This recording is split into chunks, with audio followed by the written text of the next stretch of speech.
Oi gente, hoje é um ótimo dia fazer as pessoas sorrirem. Se você não me conhece, então deixa eu me apresentar. Meu nome é Letícia, eu tenho 19 anos, eu faço medicina na Universidade Federal de Santa Catarina, no campus de Floripa. E nessa série aqui eu te conto um pouco sobre como está sendo a primeira fase do curso de medicina. Se você não viu os outros vídeos, vai aqui na playlist que tem os vídeos de todas as semanas do curso de medicina da primeira fase. E esse aqui é o vídeo da quinta semana. Essa semana é um pouquinho mais curtinha, porque graças a Deus teve feriado. Então hoje só tive aula segunda, terça e quarta. Foram aulas mais tranquilas e o fato de ter tido um feriado me ajudou a descansar. Saúde e sociedade. A gente praticamente teve uma continuação da outra aula que não deu tempo de acabar. E a gente aprendeu um pouco sobre atenção primária à saúde. Saúde no Brasil é dividida em 3 tipos de atenções: nível primário, nível secundário e nível terciário. Nível primário são as UBS. Nível secundário são as UPAs e os especialistas. E nível terciário são os hospitais. Basicamente, a intenção do sistema de saúde, que se fosse seguido à risca, daria muito certo, mas que infelizmente não é, porque não tem profissional suficiente, porque não tem estrutura suficiente, porque não tem verbo suficiente, você chegaria no serviço primário. E com isso, muita parte das demandas que vão para um serviço secundário seriam barradas. Para você fazer um diagnóstico de dengue, você não precisa ir num especialista. E muitas outras doenças. Então essas doenças elas ficariam retidas na atenção primária. Caso o médico veja que há necessidade, ele passaria esse paciente para o atendimento secundário. Que são casos mais específicos que vão para o especialista, são casos que não podem ser tratados no posto. Caso o nível secundário não consiga atuar, o paciente é encaminhado para o nível terciário. Claro que às vezes ele vai direto para o nível secundário ou para o terciário, porque não dá tempo de ele passar pelo primário. Se funcionasse, daria muito certo. A intenção do nível primário é diminuir um pouco a sobrecarga do nível secundário, do nível terciário. Metodologia científica, o professor falou um pouco sobre, isso até envolve um pouco do nome que a UFSC tem. Produção científica no Brasil, como que a gente estava com relação a outros países. Produção científica da UFSC com relação a outras universidades. A UFSC está no top 10 de universidades que mais produzem conteúdo científico no Brasil. E produção científica no curso de medicina dentro da UFSC. E essa parte me deixou triste. A UFSC tem muita produção na área de engenharia e também na área de biologia básica, mas a gente não tem muita produção de qualidade no meio científico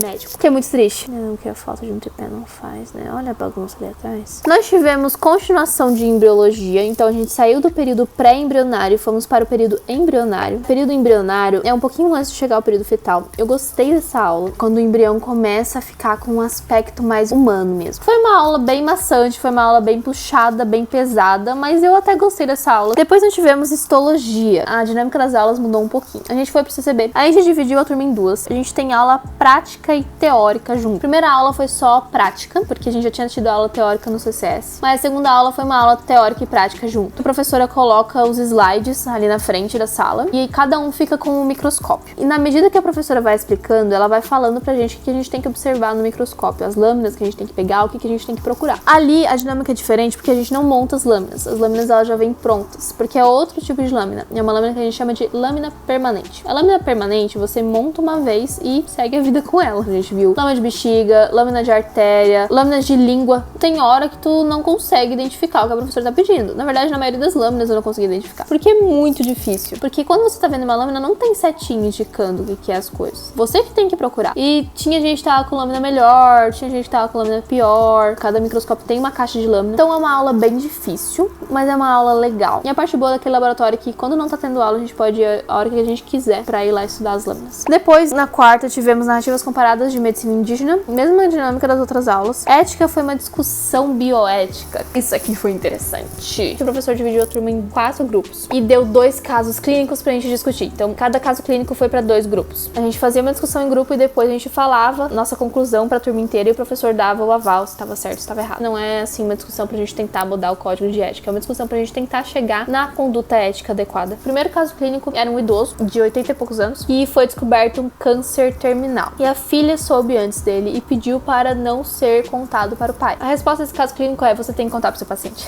A menos que ele não tenha total noção das suas faculdades mentais, mas se ele estiver são, você tem que contar. Claro que a medicina ela não é engessada. É interessante você perguntar pra essa filha por que ela não quer que o pai dela saiba. Porque às vezes, por exemplo, o paciente pediu pra não saber. E se isso aconteceu, você não pode contar pra ele, porque ele pediu pra não saber, foi a vontade do paciente, é antiético. Mas se ela não quer porque ela acha que isso vai retardar a morte do paciente, retardar não, acelerar, ela acha que ele não vai aguentar, você tem que conversar com ela, explicar por que é interessante e você precisa contar pro paciente. Segundo caso clínico, era uma adolescente de 15 anos que foi numa ginecologista pedir uma pílula anticoncepcional e ela pediu que os pais dela não soubessem em hipótese alguma. Resposta desse caso clínico é: a menos que a paciente estivesse com risco de contrair HIV ou risco de vida, você não pode contar pros pais, porque foi a vontade dela manter o sigilo médico. De novo, medicina não é engessada, então também foi discutido na sala sobre conversar com esse adolescente, orientar sobre não apenas a gravidez, que é o risco de